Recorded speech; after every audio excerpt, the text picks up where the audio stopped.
Bismillahirrahmanirrahim.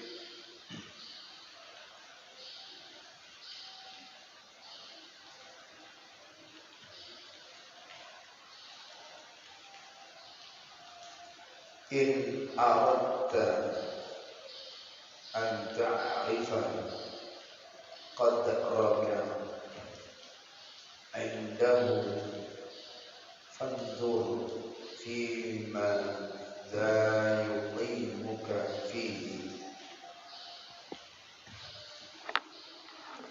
In aradta an ta'rifa qadraka indahu fanzur fima la yuqimuka fihi. Itu yang akan kita kaji. Jadi dia kalamnya ini kalam hikmah, kemudian disyarahkan oleh ulama Al-Kanun dari kalamnya Syekh Abdul Athaillah Al-Askandari. In aradta an ta'rifa qadraka 'indahu fanzur fima la yuqimuka fihi. Artinya apa ini? Jika engkau kehendaki akan mengetahui kadarmu pada Allah, maka tilik olehmu pada barang yang mana diberikan, pada barang yang mana diberikan engkau dalamnya. Jika engkau kehendaki akan mengetahui kadarmu pada Allah, maka tilik olehmu pada barang yang mana diberikan engkau dalamnya. Nah, itu yang akan kita kaji. Kalau Syekh Ibnu Athaillah Al-Askandari.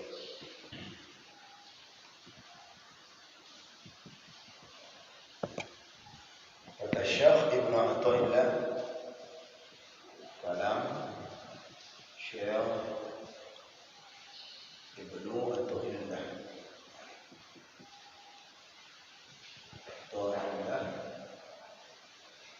beliau berkata dalam Syekh Ibnu Athaillah,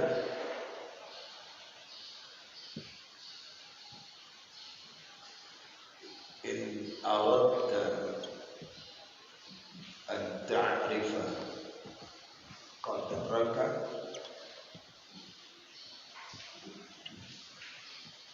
in aradta an ta'rifa qadraka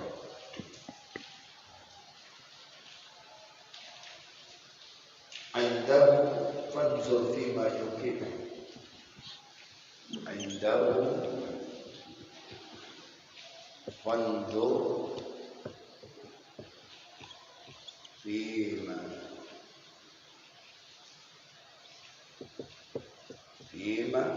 yuqimuka fihi. Yuqimuka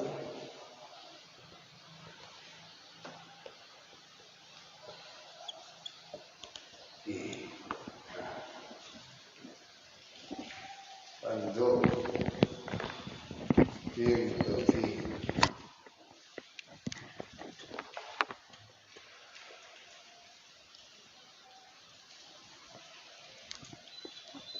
In aradta an ta'rifa qadraka indahu fanzur fima yuqimuka fihi. Artinya, jika engkau didirikan, jika engkau kehendaki akan mengetahui kadarmu pada Allah, maka tilik olehmu pada barang yang mana diberikan engkau di dalamnya. Maka tilik padamu pada barang yang mana diberikan engkau dalamnya. Artinya,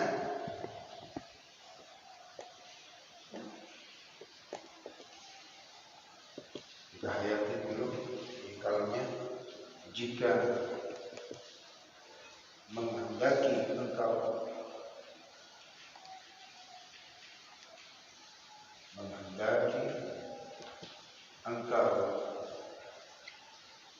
mengetahui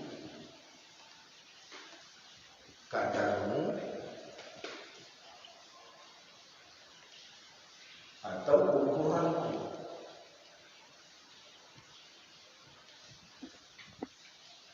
di sisinya, fanzur, maka tilik olehmu,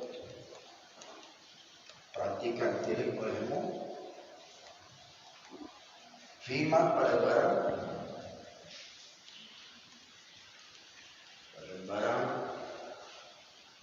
barang mana yang engkau didirikan,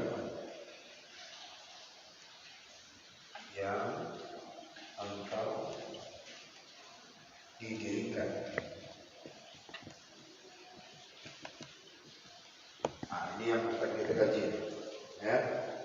Jadi Syekh Ibnu Athaillah berkata, jika menghendaki engkau mengetahui, jika hendak mengetahui kadar ukuran di sisinya, sisi Allah maksudnya, maka tilik olehmu pada barang mana yang engkau diberikan.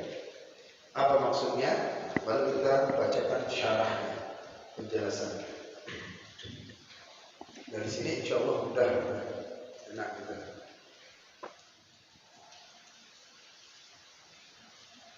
Apa maksudnya ini? Keterangannya, maka jikalau didirikan engkau dalam menuntut, jikalau didirikan engkau dalam menuntut dunia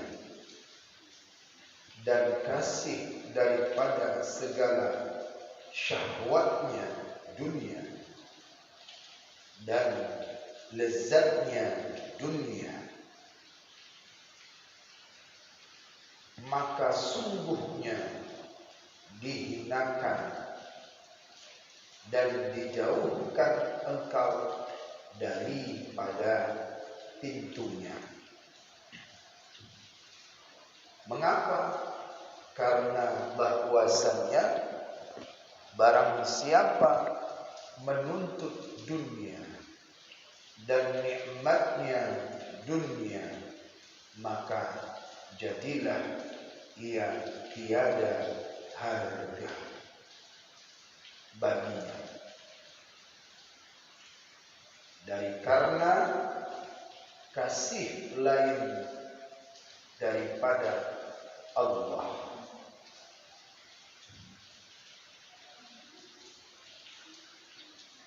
Dan barang siapa kasih akan sesuatu, maka jadilah ia akan hambanya. Dan barang siapa kasih akan sesuatu, maka jadilah ia akan hambanya. Pelan-pelan, sambil perhatikan hurufnya, sambil dihayati. Dan jikalau didirikan engkau dalam menuntut segala halat keadaan, halat itu keadaan, dan maqamat kedudukan, maqam, dan mukasyafah terungkap, tersingkap. Dan jikalau didirikan engkau dalam menuntut segala halat dan maqamat dan mukasyafat, maka jadilah engkau hamba sekalian itu, dan kecil harga engkau, dan kecil harga engkau. Dan jikalau didirikan engkau akan hamba baginya, Padahal merdeka daripada barang yang lain daripadanya. Merdeka daripada bebas gitu. Merdeka daripada barang yang lainnya daripadanya, maka sesungguhnya amat besarlah anugerah kan Allah atasmu, dan besar kadarmu, ukuranmu gitu. Dan besar kadarmu, ukuranmu kepadanya. Dan jadilah engkau dengan dia barang siapa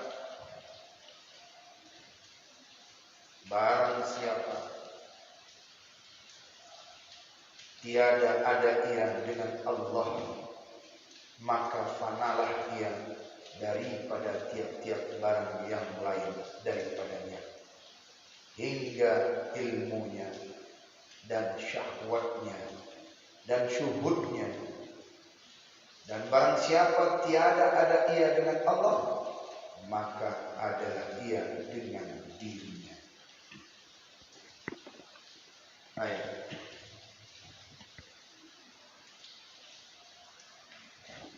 Ini kalamnya sederhana, cuman harus dipahami benar ya. Kalau dipahamkan dengan kitab sulit, tapi saya mengambil ringkasan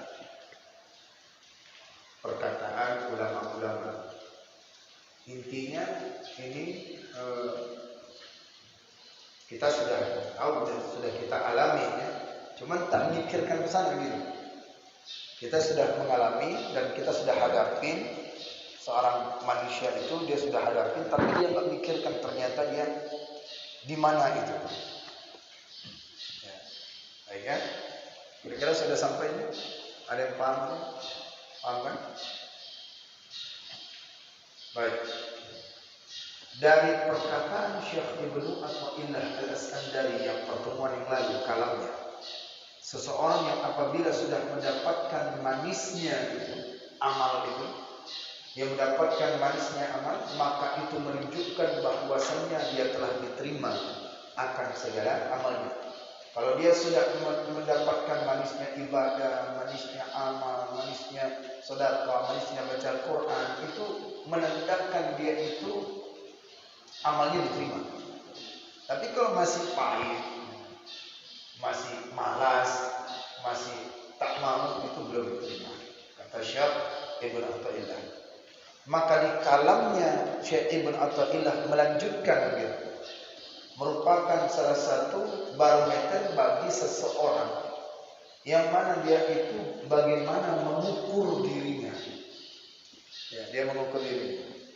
Maka dikatakan Syekh Ibnu Athaillah, wahai orang-orang yang Anda menjalani jalan akhirat, jika kamu ingin mengetahui daripada yaitu ukuranmu atau kedudukanmu, jika engkau ingin mengetahui kedudukanmu, baik itu di dunia maupun di akhirat, ya, kedudukanmu. Jika engkau menghendaki ingin mengetahui, saya bapak-bapak sekarang ini yang hadir dan yang semuanya yang kita lihat dalam ini, kita mengetahui orang, oh kedudukannya ini. Sekarang diri kita tahu tak kedudukan kita itu? Nah, di sini Syekh Ibnu Athaillah memberitahukan kepada seorang ini, apakah kedudukan seorang ini di sini atau kedudukan tidak? Kedudukan seorang ini, maka kata Syekh Ibnu Athaillah Al-Iskandari, coba kamu tilik dirimu, tilik, pandang dirimu, kedudukanmu. Maka jika engkau telah memandang dirimu itu, kedudukanmu, lihatlah dirimu. Fanzur dirimu. Ya, apakah dirinya ini ada kedudukan? Baik. Jika seorang ini dia ingin mengetahui makamnya, kedudukannya di mana Allah berikan kepadanya. Apakah itu sesuai dengan Allah atau tidak? Maka disinilah yaitu kalamnya Syekh Ibnu Athaillah Al-Iskandari. Pertama, jika seorang dia itu mendapatkan cinta dunia, nikmat dunia, ya, kelezatan dunia yang dia dapatkan ini, apa saja yang dia berbentuk selain daripada Allah, ya, selain daripada Allah, maka perkara-perkara ini, kata Syekh Ibnu Athaillah Al-Iskandari, perkara-perkara ini dirimu ditempatkan di sini, siang malam cari dunia, tidak sempat mikir Allah, ketika panggilan azan kemudian dia abaikan, dirimu cinta kepada dunia sehingga dunia ini melalaikan ibadah, dirimu merasakan daripada kelezatan dunia sehingga tidak merasakan kelezatan ibadah. Maka jika kamu ditempatkan oleh Allah ke sini, maka ketahuilah bahwa Allah telah menghinakanmu. Bahwa Allah telah menghinakan. Allah telah menghinakan.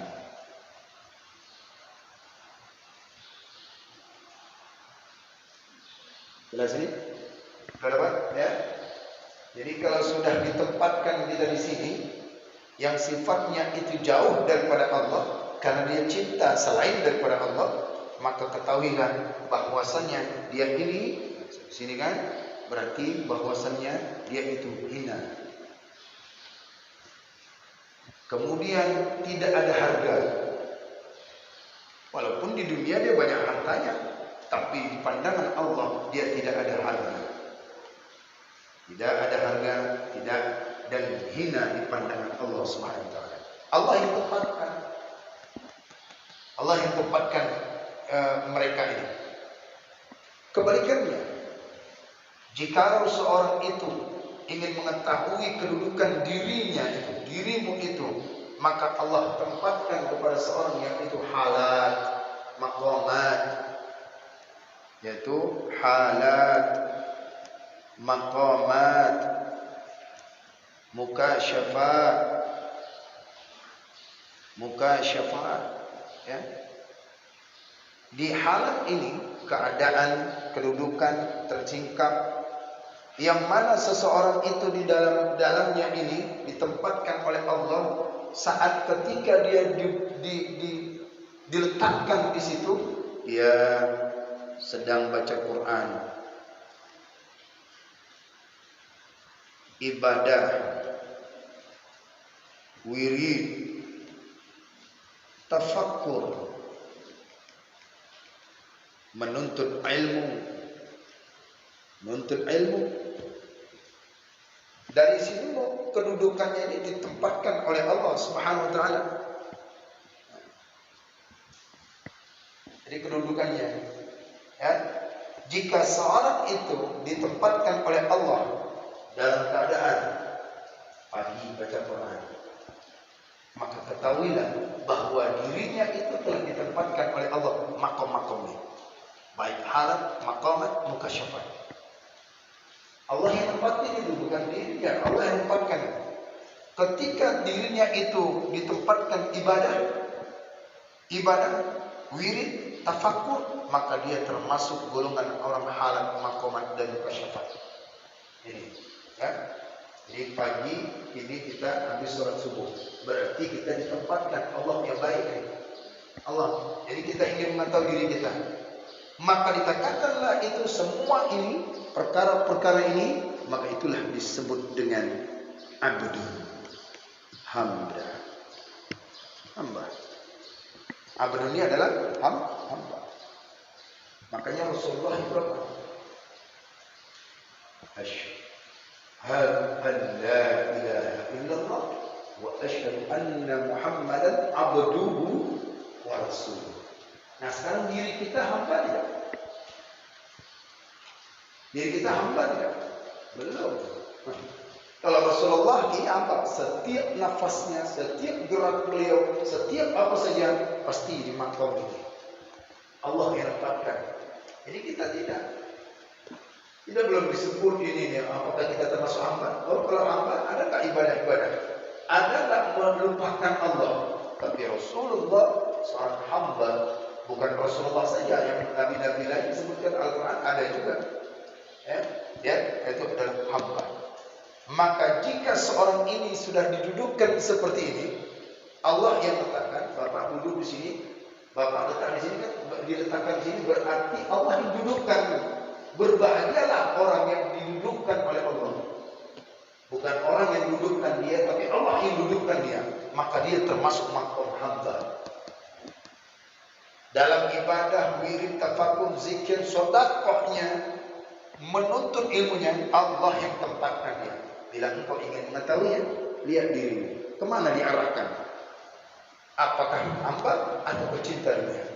Jika seorang ini dia sudah dijadikan hamba, maka kecil dirinya di hadapan Allah. Ya? Bila dia ini seperti ini, kecil di hadapan Allah.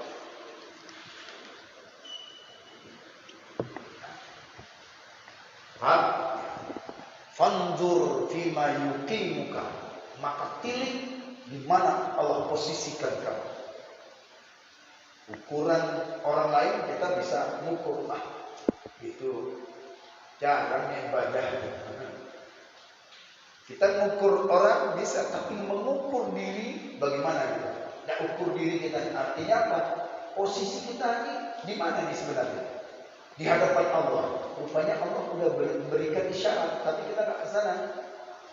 Ketika diajak kita mengantar, diajak hidayah itu datang, maka kita tolak. Padahal Allah sedang menempatkan engkau di tempat yang posisi yang lebih baik. Maka itu disebut dengan abdun, hamba.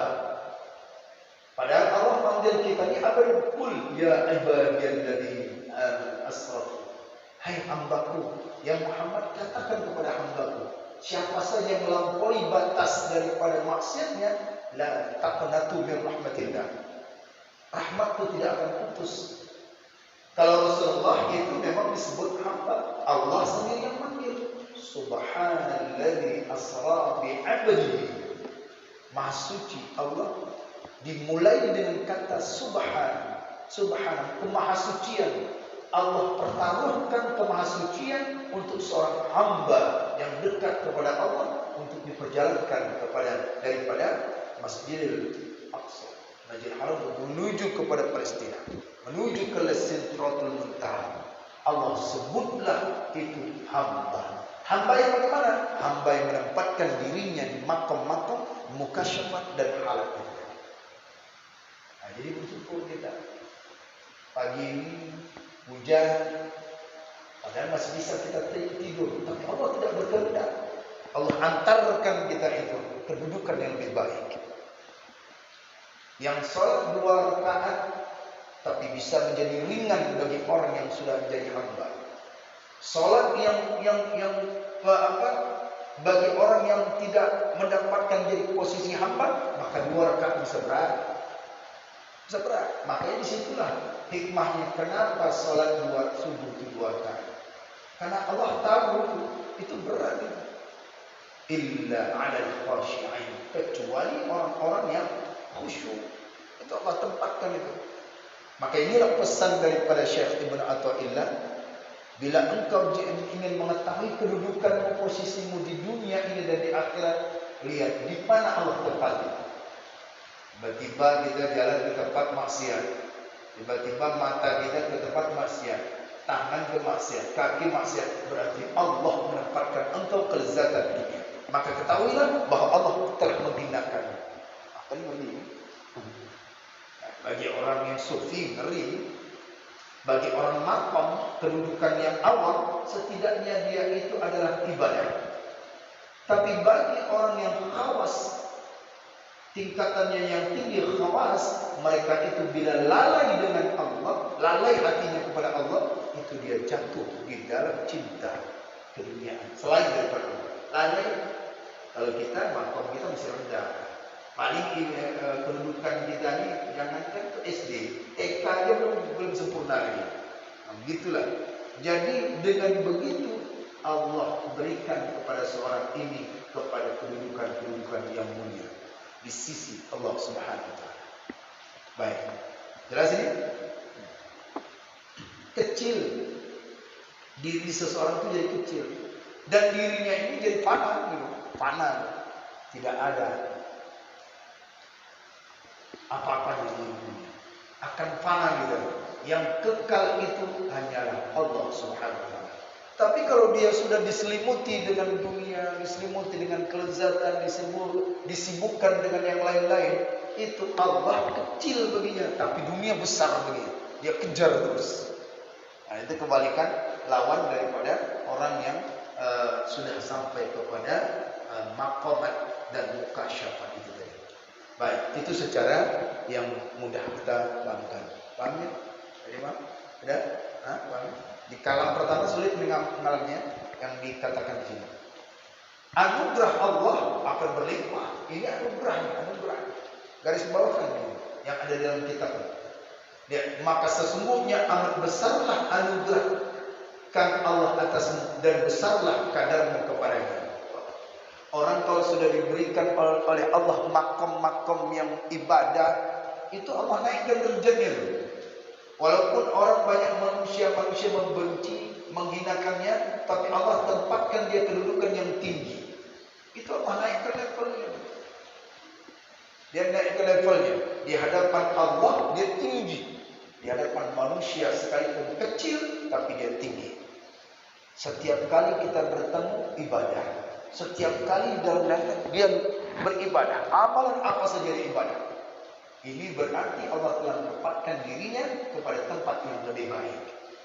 Tempat anugerah, kedudukan yang lebih baik. Maka jangan, yaitu ketika kita duduk atau berkumpul, manfaatkan perkumpulan itu ada agama, muzakarah, ilmu. Nah, kalau di dalam satu perkumpul tidak ada yang memasalahkan keilmuan yang mengena tentang ingat kepada Allah, maka ketahuilah majelis duduk-duduk itu berarti makom yang hina di hadapan Allah. Setidaknya ada. Kita berkumpul, jangan sampai memikirkan selain dunia. Kita berkumpul, jangan berbicara tentang dunia. Di hadapan ustaz, di hadapan guru kita cerita dunia, jangan. Cerita tentang agama, cerita tentang diri kita.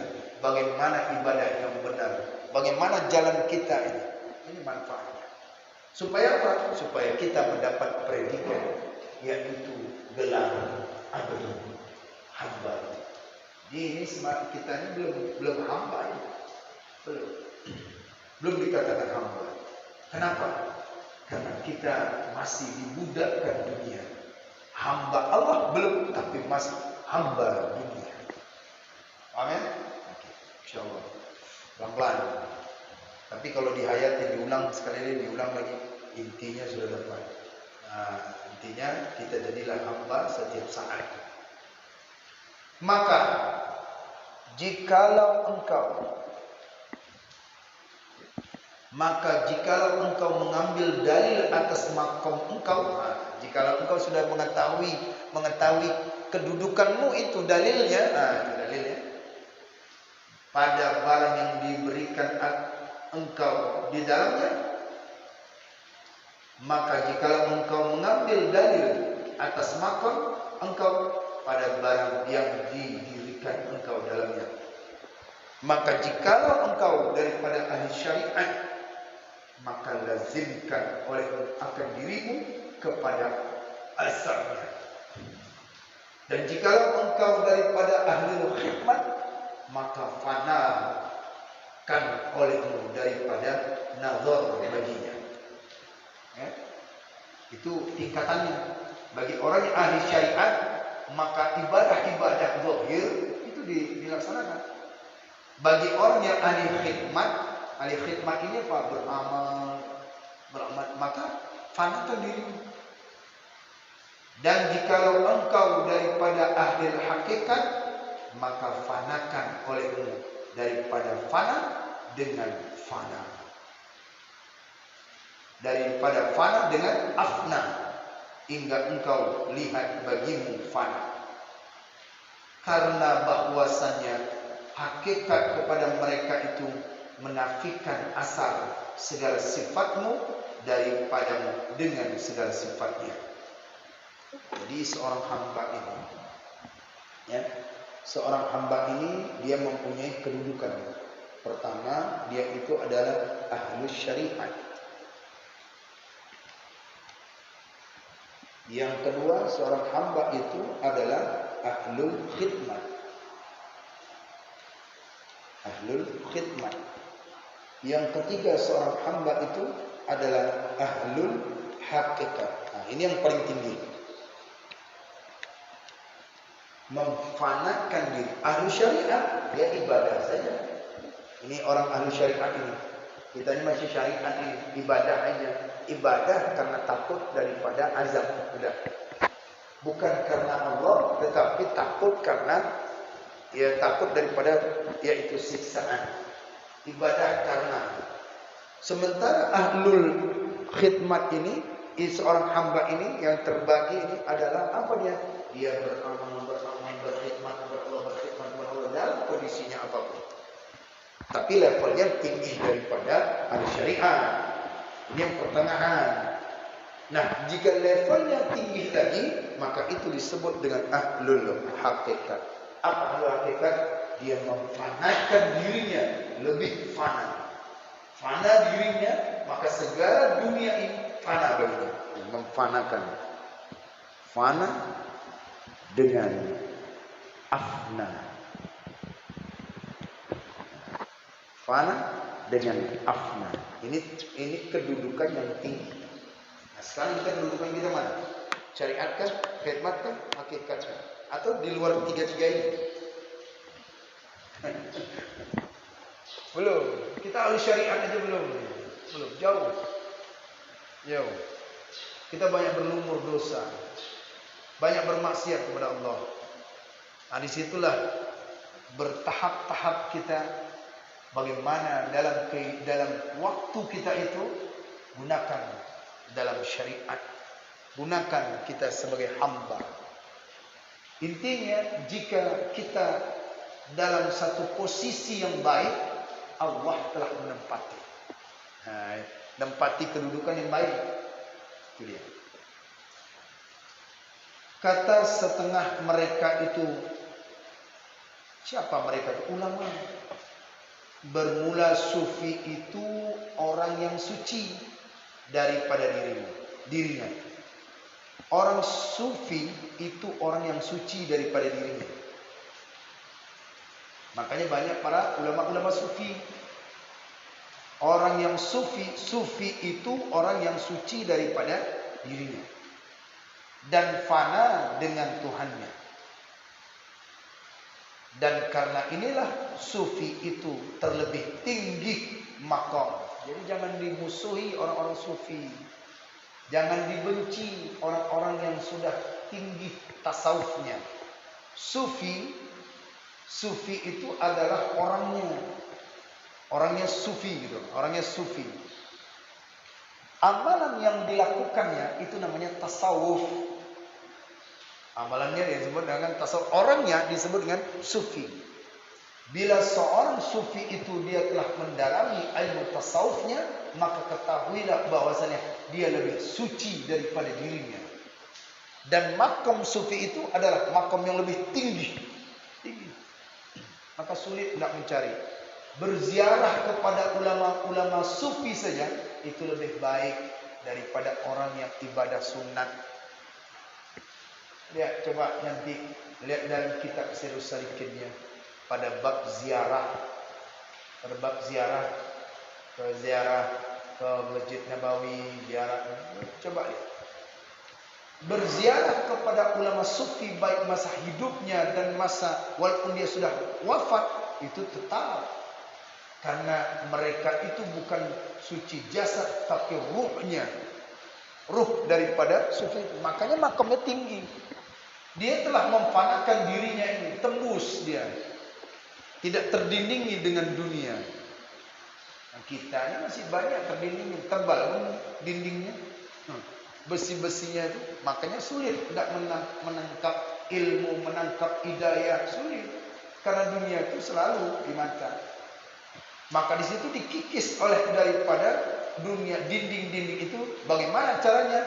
Jadikan dirimu abdun, maka akan terbuka. Sufi itu tidak mesti orang itu adalah pakaian jubah, sorban, pakaian orang-orang alim ulama. Tidak. Ada yang compang-camping tapi dia tasawuf, sufi dia. Ada orang yang biasa-biasa kita pikir itu pedagang sayur, ternyata dia itu adalah sufi. Jadi tidak mesti. Kalau orang sufi sudah pasti dia itu syariat. Kalau orang yang syariat belum tentu dia itu sufi. Paham ya? Cek nanti di Sirus Salikin yang di halaman tentang bab ilmu itu tentang kullu sufiyin syariat. Tiap-tiap sufi itu syariat. Ada orang mengajarkan tasawuf sufi, lihat dulu syariatnya. Tidak sembarangan itu. Makanya ulama-ulama kita ulama karismatik. Kalau orang casing siapa aja bisa casing, ya. Belum lama dia belajar udah jadi sufi dia. jadi sufi takut kita bahaya dengan sufinya. Karena sufi dengan syariat itu dia selalu berjalan. Anda menyampaikan kepada sufi, maka syariat dia harus jalan. Maka Sirus Salikin itu perjalanan orang salih itu pertama apa? Akidah, syariat, hakikat, ma'rifat. Nah, itu kita pelajari itu. Makanya dasar cara ibadah dulu benar. Cara ini dulu. Bagaimana dia bisa jadi sufi sementara ibadahnya belum sampai, ibadahnya syariatnya belum bisa, baca kitabnya belum benar. Bagaimana bisa dikatakan sufi? Dan kadang-kadang sufi ini berbelok artinya apa? Tidak sepadan dengan pemikiran kita. Kita ibadah, dia duduk-duduk santai. Itu sufi ya? Oh enggak, menurut saya enggak begitu. Yang menurut kita ini stres orangnya ini. Ya kan? Ya sufi kita pikir itu di hadapan Allah ada yang sufi yang tersembunyi, ada yang dinampakkan. Ada yang tidak nampak, ada yang kita sendiri nggak tahu. Ada sesama sufi yang nampak dia. Dia duduk di situ, tapi ibadah itu melewati. Dia duduk di situ, tapi kita belum sampai. Makom syariat belum, ahlu khidmat belum, ahlu hakikat apalagi. Jadi jangan menilai seseorang itu nggak melihat. Baik, sufi itu tinggi. Jika kita tidak mau mendapatkan sepertinya, setidaknya datangilah orang-orang yang sufi, yang ahli syariat, ahli sufi. Jadi mendatangi mereka semasa hidup, semasa itu ibadah kita itu seperti orang yang beribadah sunat. Ada orang yang ibadah sunat tapi tak pernah mendatangi ulama sufi, ya, ulama-ulama Imam Al-Haddad, kemudian keturunan Zuriyat, ya, kemudian Habib Umar, itu sufi. Cuma kita aja nggak tahu, memandangnya biasa aja. Secara memandang keilmuan beliau sufi. Nah, itu makam yang tinggi. Mengapa makam sufi itu tinggi? Karena bahwasannya ia menghimpunkan antara segala makam dan segala hal sekaliannya. Oh, rupanya orang sufi ini kenapa dia itu tinggi? Karena dia sudah menghimpunkan ini. Sudah dikumpulkan ya. Kalau sudah dikumpulkannya semua ahli syariat, ahli khidmat, ahli hakikat, maka dirinya fana. Fana berarti musnah. Hidup tapi tak ada nilai. Kecil di hadapan Allah. Walaupun manusia membesar-besarkan, manusia meninggikan, manusia memujinya, tapi di hadapan Allah dia kecil. Karena dia hamba itu. Karena dia fana. Jadi dikumpulkan semuanya. Seorang sufi ada ahli syariat, seorang sufi ada ahli khidmat, seorang sufi ada ahlu hakikat itu tadi. Jadi walaupun kita belum sampai ke sana, tapi setidaknya kita mempelajari orang-orang yang suci daripada dirinya, itu lebih baik. Ya, belum sampai ke sana kita sudah mempelajari, oh ini kita kenal gitu, kita mengenal orang-orang yang begini. Jadi bila kita tidak, maka kenalilah diri kita. Di mana kita diposisikan Allah. Tiba-tiba kita diantar, kita lagi duduk, dengar azan di mana kita jalan, maka Allah antarkan kita ke masjid untuk salat. Berarti Allah telah memposisikan kamu, yaitu dalam seorang hamba, abdul. Tapi tiba-tiba ada yang mengajak, yuk kita ke masjid. Jangan duluan lah, saya mau ke sana. Rupanya pergi ke sana. Allah memposisikan kamu, yaitu selain ibadah, bukan hamba. Jadi apa? Hamba dunia. Terakhir, daripadanya, karena ia kaya dengan Allah daripadanya.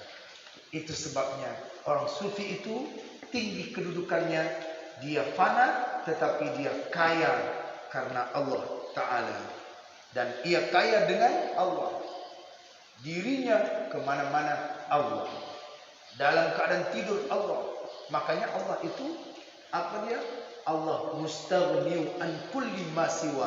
Allah itu adalah zat yang kaya, yang mana berhajatlah makhluk kepadanya.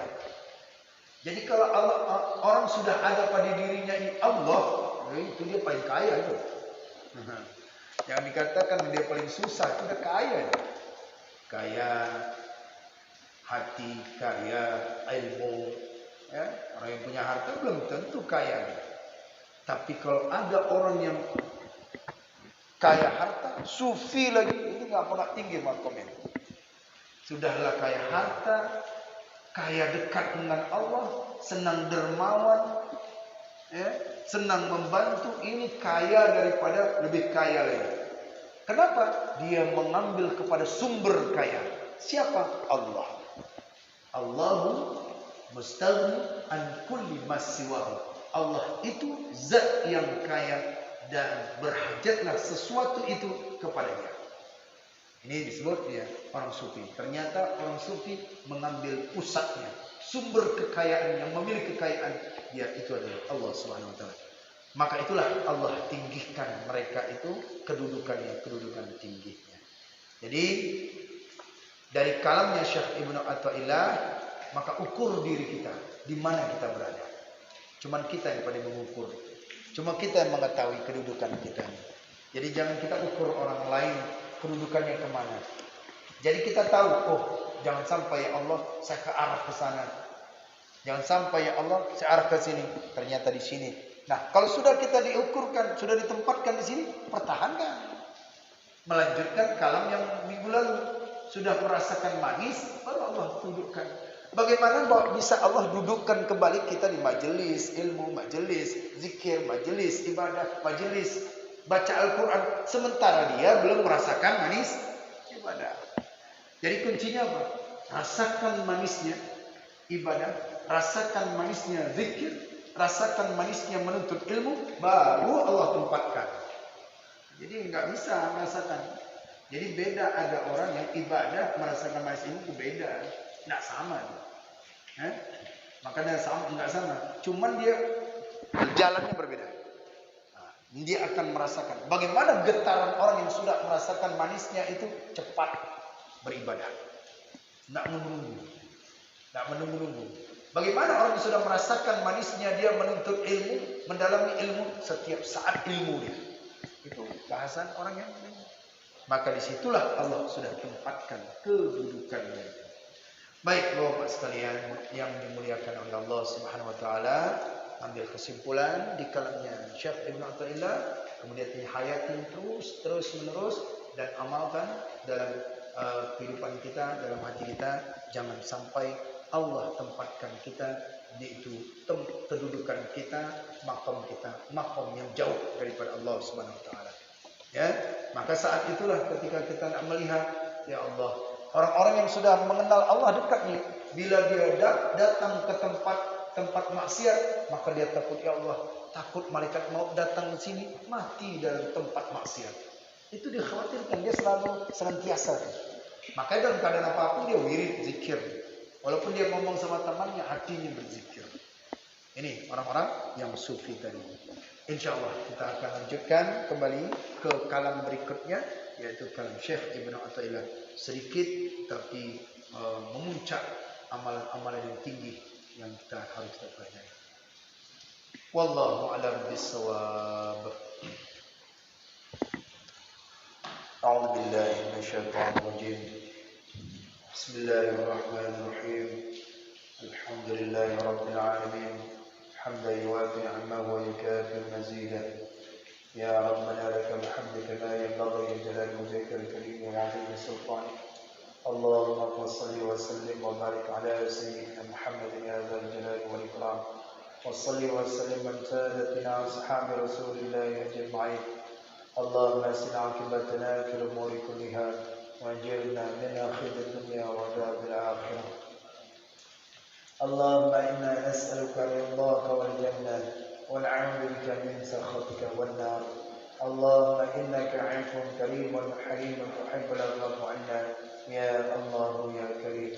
Allahumma akhtim lana ya Allah bi husnil khatimah wa la takhtim 'alaina ya Allah bi su'il khatimah. Allahumma ij'al tawbatana tawbatan maqbulah wa la taj'al tawbatana tawbatan mardudah. اللهم اجعل آخر كلامنا عند انتهاء أجلنا من الدنيا قولا لا إله إلا الله ومحمد رسول الله. اللهم اغفر لنا ذنوبنا ولوالدينا وارحمهما كما ربيانا صغيرا ولشيخنا ولمشايخنا ولجدنا ولجدتنا ولأجدادنا ولجميع المسلمين والمسلمات والمؤمنين والمؤمنات الأحياء منهم والأموات برحمتك يا أرحم الراحمين. ربنا لا تزغ قلوبنا بعد إذ هديتنا وهب لنا من لدنك رحمة إنك أنت الوهاب. ربنا آتنا في الدنيا حسنة وفي الآخرة حسنة وقنا عذاب النار. وصلى الله وسلم على سيدنا محمد وعلى آله وصحبه أجمعين. سبحان ربك رب العزة عما يصفون والسلام على المرسلين والحمد لله رب العالمين. الفاتحة. أعوذ بالله من الشيطان الرجيم. بسم الله الرحمن الرحيم. الحمد لله رب العالمين الرحمن الرحيم مالك يوم الدين. إياك نعبد وإياك نستعين. اهدنا الصراط المستقيم صراط الذين أنعمت عليهم غير المغضوب عليهم ولا الضالين. آمين. رب اغفر لي ولوالدي وللمؤمنين آمين. صلى الله على محمد صلى الله عليه وسلم. صلى الله على محمد صلى الله عليه وسلم. صلى الله على محمد صلى الله عليه وسلم. صلى الله على محمد يا رب صل وسلم وبارك عليه. Demikianlah pengajian kita di perkataan Syekh Ibnu Athaillah Al-Iskandari ini. Semoga kita ditempatkan oleh Allah, didirikan, ditetapkan oleh Allah Subhanahu wa taala, yaitu tempat-tempat yang berbuat taat kepada Allah Subhanahu wa taala. Terakhir yaitu daripada perkataan Syekh Al-Fiyad Fudail bin Iyad. Beliau berkata, "Innama yuti'ul 'abdu rabbahu 'ala qadrika manziluka minhu." Hanya saja orang-orang yang taat kepada Tuhannya itu menunjukkan tergantung daripada yaitu kedudukannya. Artinya apa? Jika melihat kata Fudail bin Iyad, Fudail bin Iyad beliau sampaikan apa? Fudail bin Iyad berkata, "Innama yuti'u 'abdu ala rabbihi, ala rabbihi, seorang hanya saja berbuat taat seorang hamba itu akan Tuhannya, rabbahu, akan Tuhannya, ala qadri, atas ukuran manzilatu fihi,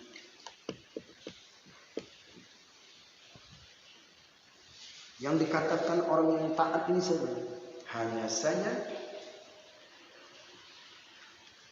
orang yang dikatakan taat, orang yang taat itu kepada Allah. Siapa orang yang taat kepada Allah ini? Siapa yang disebut dengan orang yang taat ini? Orang yang tahu tempat di mana Allah dudukkan. Adalah yang ia tahu kedudukannya. Kedudukannya di mana? Di tempat ini. Ini kalamnya daripada Rasulullah. Itu yang disebut tafadhul ya. Jika seorang itu dia hanya saja yang disebut orang yang taat itu apa? Allah tempati dia di tempat kedudukannya di mana. Itu disebut dengan orang taat. Jadi kalau dia tidak ditempati yang baik, maka itu bukan orang taat. Baik, insyaallah kita akan lanjutkan kembali di kalam berikutnya, ambil kesimpulannya dan ayatin kalam beliau yang penuh hikmah. Mudah-mudahan ada manfaatnya. Insyaallah kita ada ajarkannya sedekah daripada jamaah. Mudah-mudahan akan bermanfaat, wasilah daripada kita, yaitu Syekh Ibrahim Tayyib Al-Iskandar. Wallahu a'lam bishawab. Assalamualaikum warahmatullahi